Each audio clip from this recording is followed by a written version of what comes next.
Hey everyone, welcome to The Retrospective, the engineering leadership podcast where we discuss topics about engineering management, technical leadership, and similar areas. Today, as usual, with me is Jeremy, and I'm Peter Sass. Welcome. Welcome, everybody. What is today's topic, Jeremy? Yeah, so today I wanted to talk about a challenge that I think every engineering team faces, which is constantly being interrupted, context switching. And I wanted to talk about some of the approaches that people take and suggest my preferred approach based on some of the experience I've had, which is this concept of a dedicated firefighter role in the team that rotates regularly and handles all the interruptions for the team. So we're going to try to cover a little bit about how to implement a firefighter role, some of the pitfalls that people experience when they try and do it, and the best ways to be successful. Awesome. This is really a good topic. I saw this working very well, and I saw the concrete impact it had on the focus, performance, and even external perception of the team. So I'm really curious. Let's dig into this. Tell me a bit about unplanned work and interruptions. Why are they so bad? We're a team. We need to be able to handle this, right? Yeah, exactly. It's a reality, right? So teams get bugs. You have support contacting you. You have other teams in the organization who need something from you, or they have a request for you to do something. And people like me generate lots of Slack messages.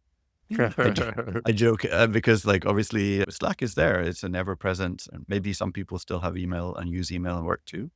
I would also say, so it's just, there's this constant buzz at work. And some of this is actually really good. Ultimately, interruptions are, when you have a support request, you're helping customers. You need to unblock other teams. Someone in your team needs a PR reviewed, or an external team needs someone to review something. Those are all good things. When you have all these messages sharing info and stuff, it's about getting everybody up to the same level of knowledge so we can all make better decisions. There is a good aspect to all of it. I think we always jump to the negative of interruptions and blocking me or unplanned stuff that's coming in. There's a benefit to it, but there's also a cost, right? And I think that's what we focused on. We always want more deep work and we want to be in flow and all the rest. But I think it's really hard. And I think it's getting increasingly harder. I remember early in my career, it was mainly email and emails weren't that frequent. Now Slack and instant messages are nonstop. And I remember when HipChat became really big. Yeah. That was the first moment in work where this whole thing kicked off. I think there's one study that I've often heard quoted, which is that every switch you make has an impact of 23 minutes. And there was another one, which I think is a really interesting study by UC Irvine, that over half of all tasks get interrupted. And I think they also say that any task that gets interrupted isn't very likely to be finished in the same day. And then there's the mental impact, stuff not getting finished, cognitive overhead. Interruptions are very bad. Yeah. Tell me more about that study, because it's super interesting. I think intuitively we all know the negative effects of interruptions. We feel it on ourselves, especially if interruptions get re-interrupted again, and then you just don't even know where you started. But it's great to hear that there are studies about that. Tell me more about this. Yeah, and just on a personal level, when we work in manager mode, we have the maker mode and manager mode. Yeah. And part of manager mode is dealing with interrupts and having a schedule that's really fragmented. But yeah, even then we still have to produce stuff. And what this study I found really interesting was that it said that they did a study of people working in knowledge work, and they found that people were switching tasks every 3 minutes, which is scary. That's crazy. Yeah. Yeah. When I look at myself, I'm wondering if I'm doing the same things. Yeah. And I know this bit is definitely true. We interrupt ourselves more than others interrupt us. So even if we handle interrupts as a team, we're still our own worst enemy. Mm-hmm. I think it's I don't want to be very gloomy and everything, but I think today's age, with all these micro contents and micro interruptions from my phones, are contributing to this in a negative way. Oh yeah, I can see on people that not just the addiction aspect, but the attention span aspect. Like if a video is longer, and by long I mean 40 seconds instead of 10 seconds, they don't watch it till the end. I see the effects on myself also. So all these interruptions are super, super draining. I wonder if they ran this study again, the results be even worse. So yeah, I have to say that I've definitely noticed my ability to focus on long form is harder because of the amount of short form stuff that we're Yeah, getting hit with. exactly. We What was interrupted ourselves. Let's get back to this stuff. no, it's okay. But we're both like feeling guilty about whatever stuff we look at on our phones. What was interesting was, and it's fairly obvious in a way, but the more complex the task, the bigger it costs to recover from it. Yeah. They said the afternoon interruptions were hit harder. The Oh, more people you work with in a team, obviously, which is obvious, the more interruptions you experience. So that that's definitely another case for the small team approach. And another obvious one, but the more projects you have in flight, so the more work in progress you have, the bigger the impact.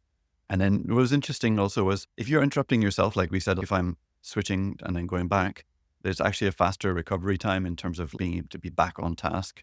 mhm. Whereas if you have an external interruption, it was a longer recovery.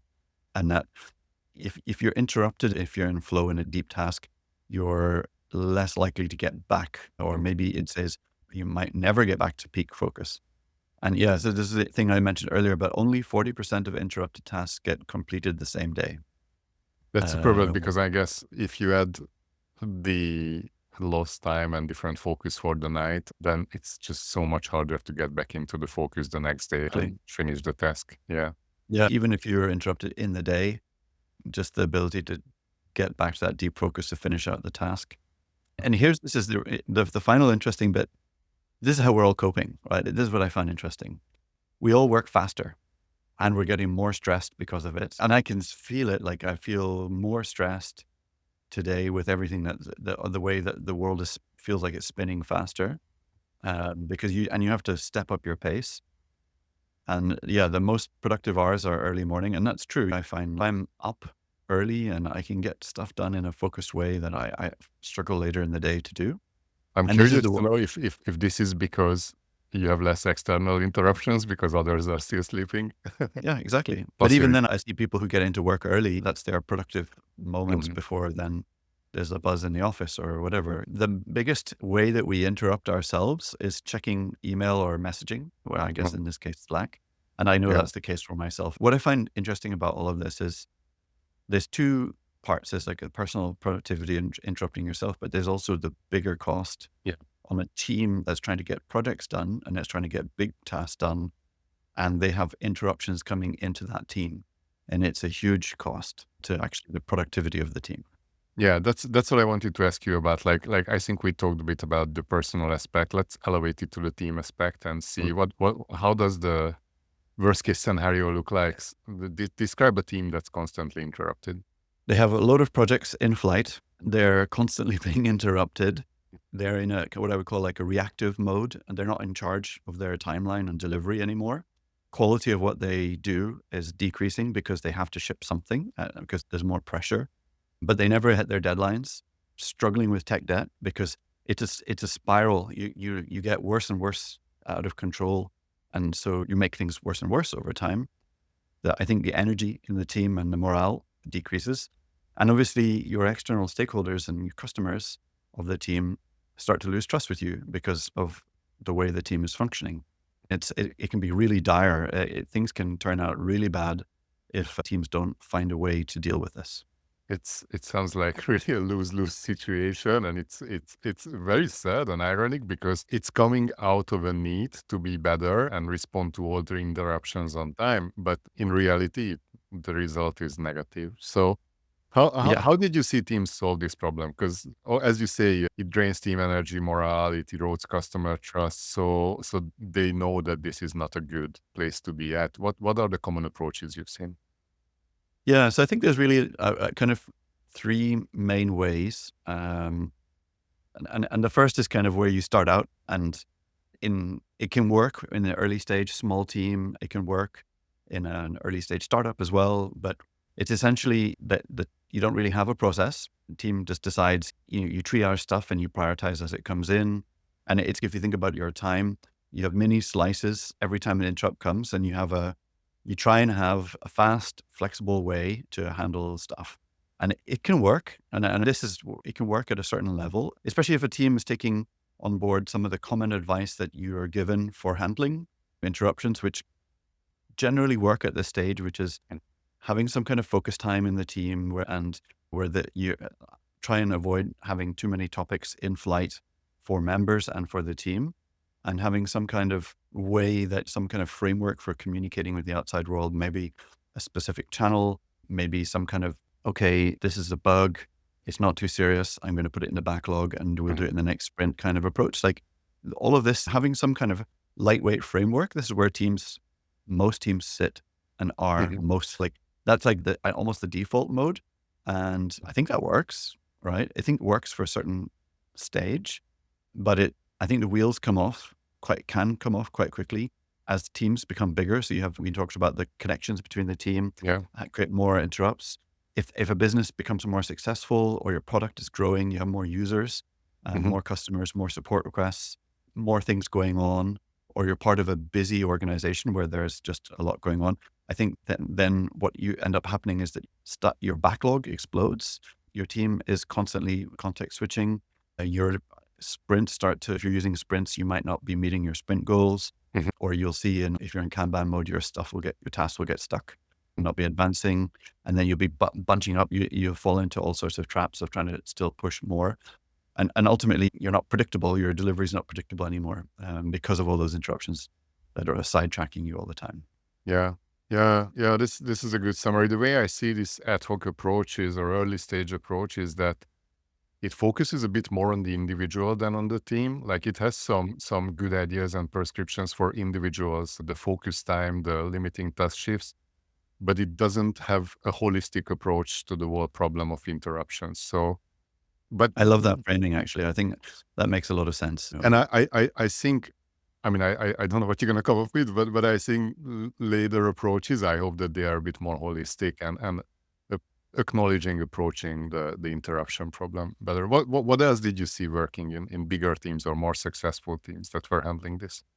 Yeah. So then I think there's this kind of approach. It's been more popularized by Basecamp and ShapeUp, which is the cool down or dedicated sprint approach.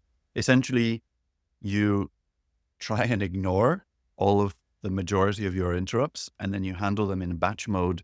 I see different variations of this, one day a week or every sprint. We have a cool down after it, or whatever the kind of, for example, in ShapeUp, they have a 6-week sprints and then a cool down and then another 6-week. Obviously, I think there's an aspect of this that starts to go to a really good principle, which is time boxing and batching. And so it's a great idea. Teams get desperate and they say, we've got loads of bugs, so let's stick it into a cooldown. And I've seen that several times now. Oh, that's a cooldown task. We'll do that. And then the cooldown starts to, it works. But I think there's some things that break down. First of all, the cooldown can get overfilled. Mhm. And I think the other part is this does not work where you need to respond quickly to something in a timely way. Yeah, you cannot Um, say to all requests that thanks for your request. I will handle it next week. yeah. Yeah, It's exactly. important. Bugs become outdated, right? If I Yeah. have a bug and then I push it out by even 2 weeks, how can I reproduce it? And just Mhm. that context switch.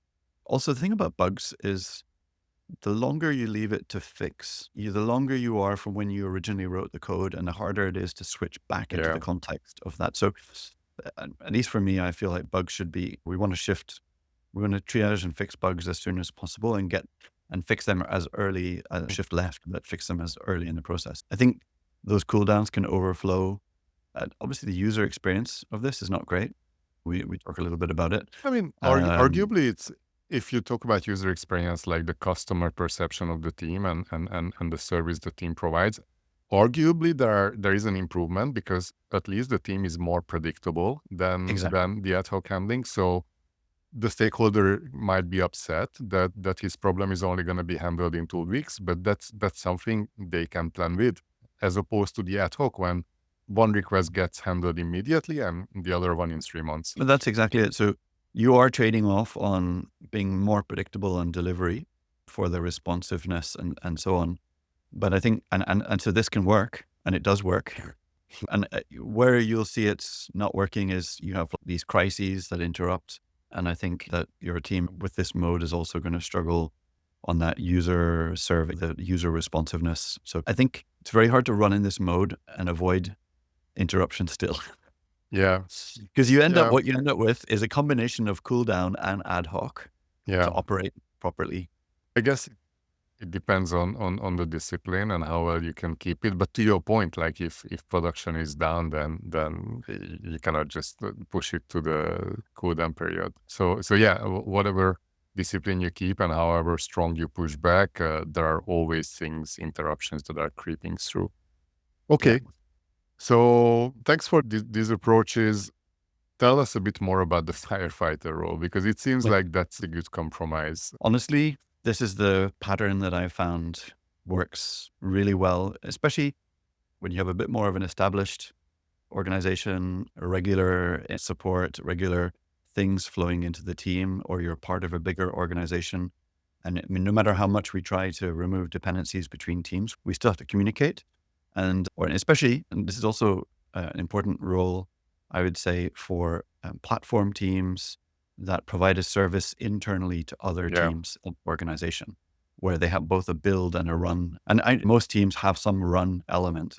So the firefighter is it's taking, instead of having team interrupts, it's having a rotating role in the team who is dedicated to handling all of those interrupts. It allows everybody else to stay focused on their work. And the firefighter is doing all the run tasks. They're handling any kind of production incidents, customer support requests, requests from other teams, and so on. And they're like the first line support triage before we do decide. And sometimes you still have to interrupt the team, but they handle the majority of those things. And then this is a really important part of this role, which I think teams get wrong and where they fail is they don't do this on top of their normal work. You have to plan for that person to not be in for the period of their rotation. You need to plan for them to be not doing any work. And the work that they should be doing beyond all of those support requests is learning what causes the team to have those requests and preventing them in the future. So it might be fixing bugs, but it's more identifying patterns and then figuring out, oh, we need some better monitoring to avoid this, or I need to create some quick tooling or something self-service. I'm going to improve the docs because we're getting used requests. This piece of tech debt is really impacting us every time. I'm going to work on this. And ideally, those are more interruptible tasks because you're doing, because you're the one that's supposed to be interrupted.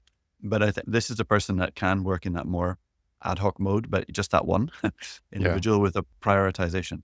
So every time that teams are struggling to deal with interruptions, this model has worked well consistently for me.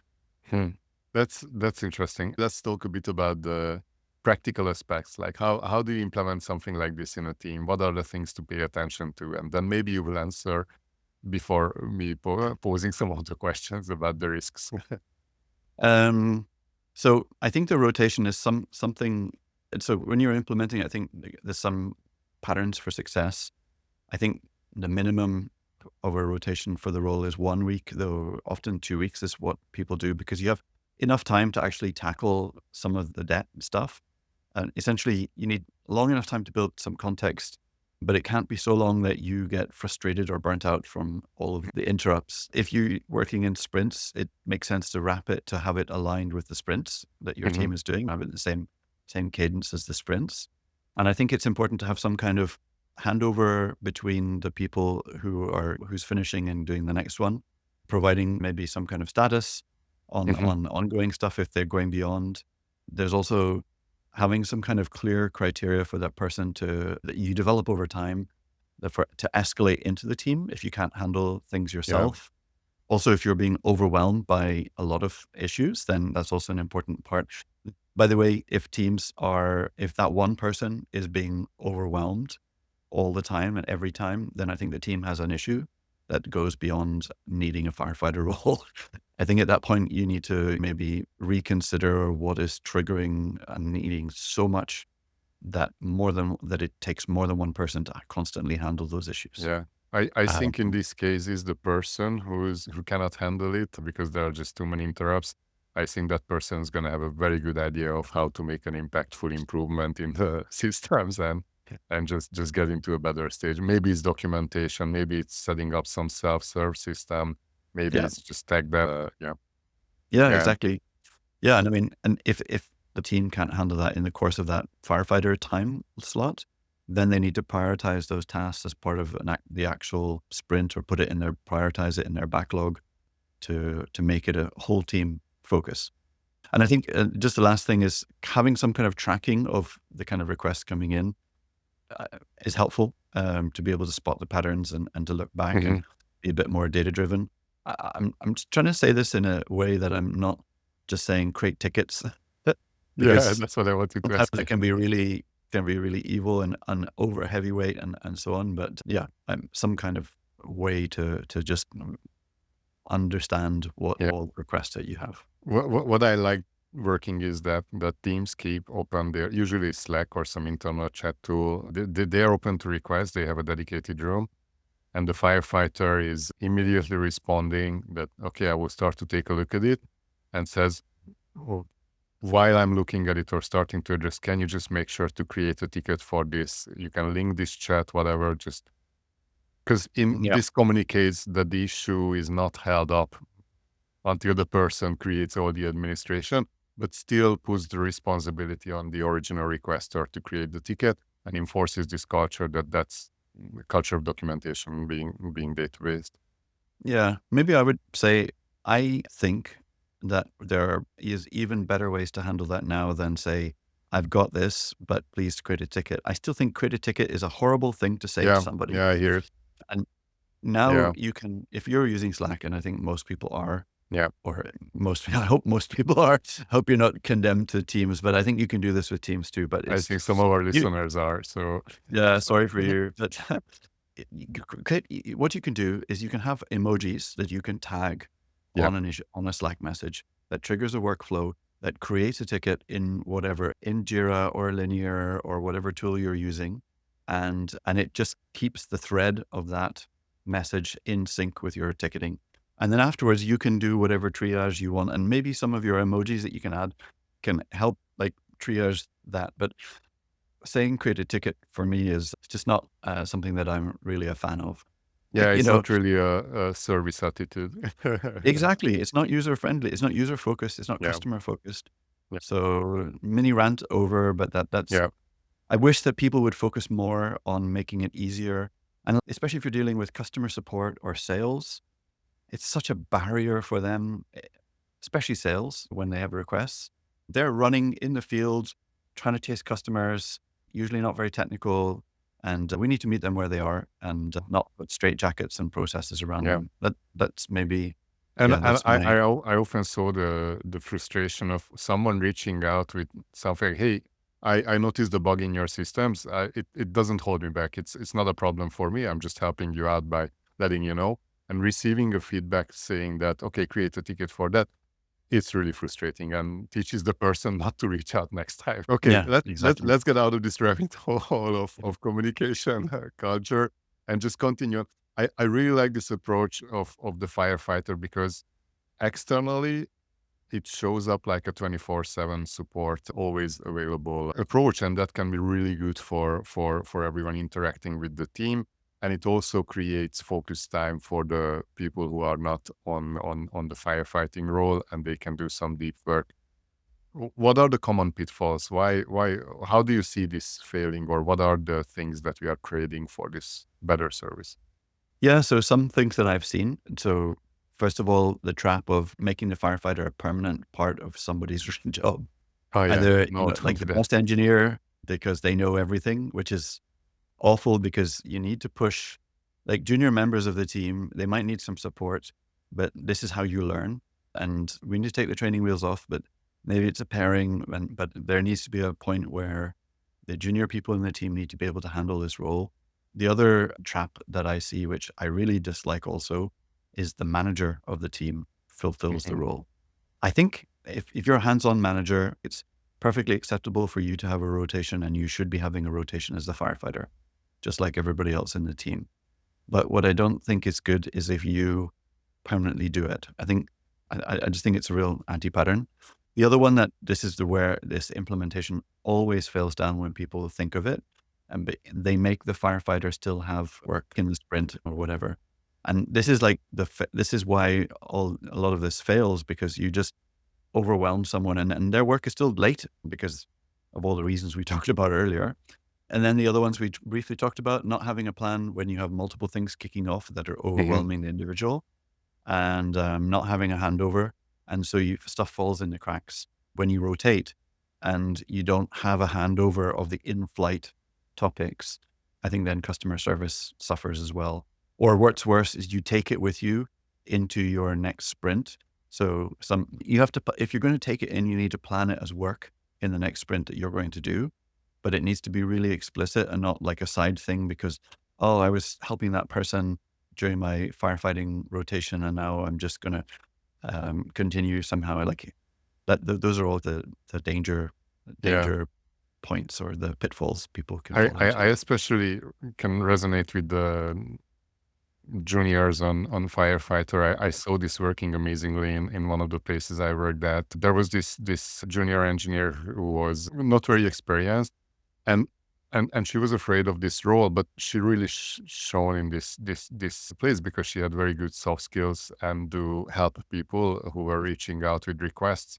And it was very motivating for her to see the impact of her help can do, and she balanced very well when to ask for help. L- Actually, I think this is one of the risks if you put junior people in this role, that they don't recognize the point where they should ask for help and not Yeah. try to figure themselves out. So if you teach them to be comfortable with not knowing things and asking for help and how to escalate efficiently, then this can be a amazing, motivating, and learning experience for them.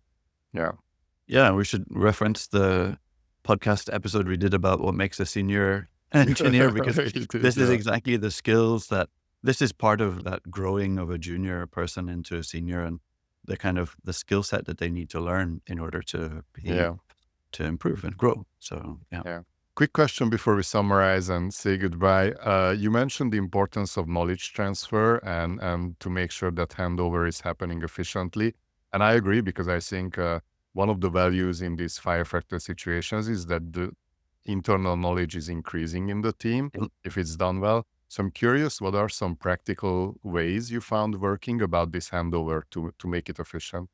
I think the first is to discuss this in the team retrospective. And ideally, if you're doing this around some kind of sprint cadence of 2 weeks, then you're having a retrospective. And so it's an important part of building it into the retrospective of the team.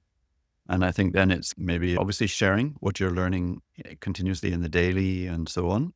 That's an important part of it. And finally, when you're handing over, it's probably not just a one-to-one, but maybe like with the manager, you have a three-way, the outgoing and the incoming and maybe the manager.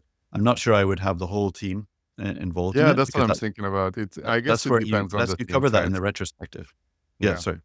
I would just Yeah, cover no, that in the retro. Yeah. yeah, because I'm thinking if you're talking about a 9-person team, then I think you're right. It's a waste of time or not the best way to spend the time. But if it's a very small team, like 3 people, 4 people, then maybe you can combine this and just talk about briefly what happened during the firefighter session, so everyone learns. Yeah, and usually you need the firefighter the bigger the team goes. So maybe in a 3 or 4 person team, you're less likely to need it and you're on top of stuff. And you may not need to dedicate a full-time firefighter also. I still think that even in small teams, this pattern works way better because you have one person who's the point of contact for that week. Yeah, yeah, and to those who say that, oh, but in a 4-person team, having a dedicated firefighter, it means that we are running at 75% capacity. That's not true. That's really not true because that 25% is super valuable work, and it creates the stability, resilience, and scalability for the team by not just answering requests, but also the little things you were talking about. We didn't go deep into it, but this person, when it's not interrupted and just waiting to help, this person can do a lot of very impactful tech debt work, tidying up a documentation, refactoring something, looking into an obscure bug that the team never had time. So yeah, push back Yeah. if somebody tries to oppose this.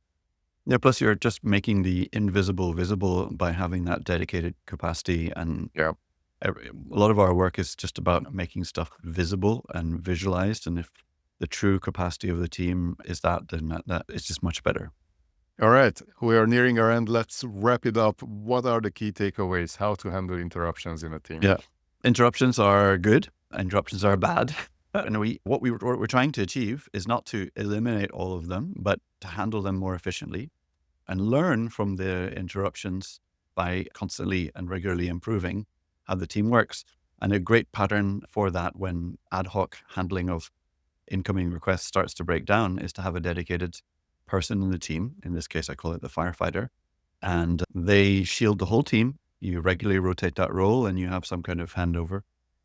And what makes this work well is if during that rotation, you actually are doing improvements for how the team works or how the team interfaces with others, things like documentation, automation, self-service. And obviously the team is just learning from what that person is doing to share knowledge inside the team of the interruptions to be able to make bigger improvements. Awesome. Yeah, Yeah. nice wrap up. Very practical. Thank you, Jeremy. And to our listeners, if you have someone in your personal or professional circle whose team is struggling with interruptions, send them over this episode. And see you in 2 weeks when we're going to tackle another engineering leadership problem. Yeah, brilliant. And we'll put some links to some great resources in the show notes as well.